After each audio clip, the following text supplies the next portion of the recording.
Vendido. I told you this day would come.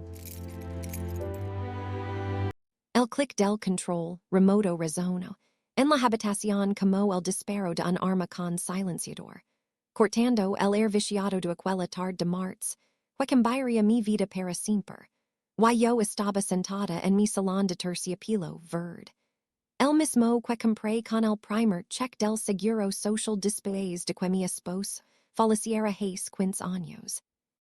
Disfrutando de ese breve momento de paz donde el café, en humia, en la mesa auxiliar, y las articulaciones dejan de doler por un instante. Pero esa paz fue brutalmente asesinada cuando la puerta principal se abrió de golpe, como si una tormenta hubiera decidido invadir mi santuario. No necesité jurar la cabeza para saber quién era, porque los pasos pesados y arrogantes de Derek, mi yerno, eran inconfundibles, caminando por mi casa como si él hubiera puesto los ladrillos con sus propias manos. Y detrás de él sentí la presencia fantasmal de mi hija Elena, cargando bolsas de compras, con los hombros caídos y la mirada clavada en el suelo como si estuviera pidiendo perdón por ocupar espacio en el mundo.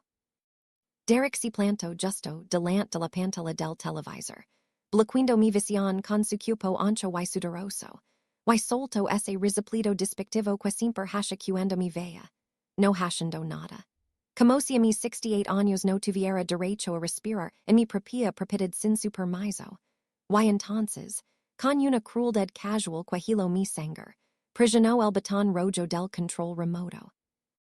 Hundiendo la habitación en la oscuridad, y escupió las palabras que detonaron la guerra. Vite a tu cuarto, vieja, esta sala es mía ahora, voy a ver el partido. El silencio que siguió esa frase fue espeso, casi tóxico, y yo podía escuchar su respiración corta y prepotente, como si sus gritos le hubieran comprado un derecho de propiedad. Así que lloré la cabeza muy lentamente hacia Elena, mi propia carne y sangre, que estaba parada en el umbral de la cocina con los nudillos blancos de tanto apretar las bolsas. Y nuestros ojos se encontraron en un duelo silencioso, donde yo esperé una sola cosa, la cosa más simple del mundo. Esperé que él abriera la boca y dijera, no te atrevas a hablarle a mi madre, esta es su casa. Pero Elena bajó la cabeza y comenzó a acomodar una bolsa, eligiendo la cobardía, eligiendo a ese hombre sobre la mujer que le dio la vida. Y ese gesto, esa sumisión patética, me dolió más que cualquier insulto. Porque el grito de Derek fue ruido, pero el silencio de mi hija fue traición, una traición fría que me lavó el alma, eliminando la ira y la vergüenza para dejar solo, una sobriedad helada y calculadora. 35 años trabajando, en la oficina de registros del condado te enseñan una sola cosa. Las palabras no importan, los documentos sí, y en ese momento, mientras mis rodillas crujían al levantarme, el sonido fue como un celo formal en un contrato de sentencia de muerte para su estilo de vida. Derek ya se estaba desparramando en mi sofá, desabrochándose la camisa y agarrando una lata de refresco sin siquiera mirarme, porque en su mundo yo me había convertido en parte del mobiliario. Un mueble viejo y molesto que hay que tolerar. Así que pasé junto a él y entré en mi habitación, no para encerrarme a lorar como probablemente esperaban, sino para abrir el cajón inferior de mi comodo y sacar una bolsa de cuero, rigido donde guardaba mis asuntos bancarios. Y del fondo extra un jugo de laves, y una carpeta con banda elástica azul. Mis dedos deslizándose entre las hojas rugosas del papel haste a tocar la escritura de propiedad, vieja pero válida, que decía claramente propietaria. Celeste M. Everson. Un papel amarillento por los bordes pero con un poder blindado, que ellos habían olvidado. Mi miré en el espejo y Roman 6 mi cabello gris corto, mis gafas con cadena, mis pantalones de lino y mi blusa azul marino. Y mi di cuenta de que percha la abuela inofensiva que hornea galetas. Y esa era mi táctica principal, mi camuflaje perfecto, porque mientras la abuela alimenta los lobos, ellos se sienten reyes, pero en el momento en que cierro la tapa de la ala, las patas del rey se convierten en masilla. Regresé a la sala don Derek, ya había sabido el volumen del canal de deportes, al máximo, y lena hasharuido con los platos, en una demostración de actividad nerviosa. Y caminé hacia la puerta principal hashendo sonar mis tacones en el piso de madera. Lo que hizo que Derek girara la cabeza con una sonrisa burlona y levantara su lata preguntando, dando un paseo, Celeste. No te pierdas, tu ed. Piero no respondí. Simplemente giré el cerrojo, miré por un segundo mi casa, el cuadro del río que esperaba cada sábado, la espalda de mi yerno, la sombra de mi hija, toqué el manojo de laves en mi bolsillo, cinchando el metal frío y vigorizante, y salí cerrando la puerta tranquila Piero firmament, como quien pone un punto final a una frase larga y dolorosa. El aire fuera era fresco y, aunque no levaba abrigo, no sentí frío. Solo una descarga de adrenalina pura mientras caminaba hacia la avenida y detenía un taxi con una mano firme que no temblaba por miedo, sino por poder. Al Grand Hyatt del Centro, le dije al conductor, y mientras el auto se deslizaba por las calles iluminadas, saqué mi teléfono y busqué un nombre que no había llamado en años pero que sabía que respondería. Andrew V. Sterling, un abogado tiburón con el que solía trabajar, un hombre que donde otros veían un tal vez, él veía un absolutamente no. Celeste, son casi las nueve que pasa. Contesto él con esa voz grave que olía litigio costoso, y yo, mirando las luces de la ciudad reflejadas en la ventanilla, le di. Me desperté, Andrew. Necesito tu ayuda porque mañana voy a la corte para desalojar a dos inquilinos parecidos que viven conmigo. Él entendió al instante, porque conoce mi carácter, y cuando le expliqué lo que habían hecho, su tono cambió de preocupación a profesionalismo letal, acordando enviar a su asociado junior, Ramón, un joven agudo y directo, para entregar el aviso de desalojo a primera hora de la mañana, advirtiendo que debía ser un servicio personal y brutalmente claro. 30 días para largarse. Terminación del uso gratuito de la propiedad y una demanda por alquileres atrasados, si se atrevían a quedarse un minuto más. Al llegar al hotel, el portero me abrió la puerta con más respeto del que mi yerno me había mostrado en una década. Y al entrar en esa habitación que olía lavanda y limpieza, pedí una sopa y una copa de cabernet, comiendo despacio, saboreando cada cucharada mientras visualizaba la rutina de mañana en mi casa. Derek durmiendo hasta tarde, gruñón y cansado de no hacer nada, Lena corriendo para suavizar sus boards, y luego el tambor, el dedo confiado de Ramón presionando el batón, no para pedirte, sino para entregar la ley. Dormí profundamente, como alguien que finalmente ha tomado el volante de un coche fuera de control, y me desperté con el sol, me duché, me puse la misma ropa pero con una postura nueva. Y fui a la oficina de Andrew para firmar cada documento, donde cada trozo de mi pluma sonaba como una sentencia final.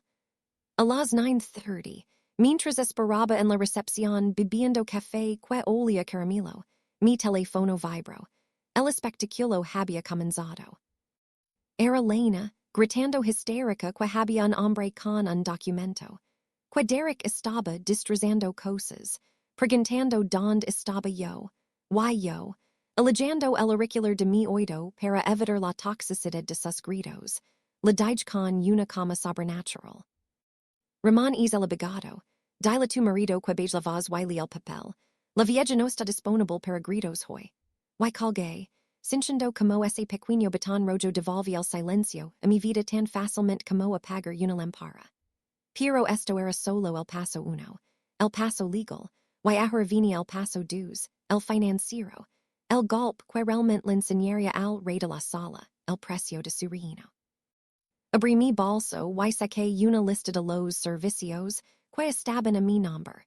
Internet de fibra óptica, el paquete de deportes que Derek amaba, la línea fija, y la tarjeta de crédito suplementaria que Lena usaba para comestibles, que a menudo resultaban ser caprichos de su marido.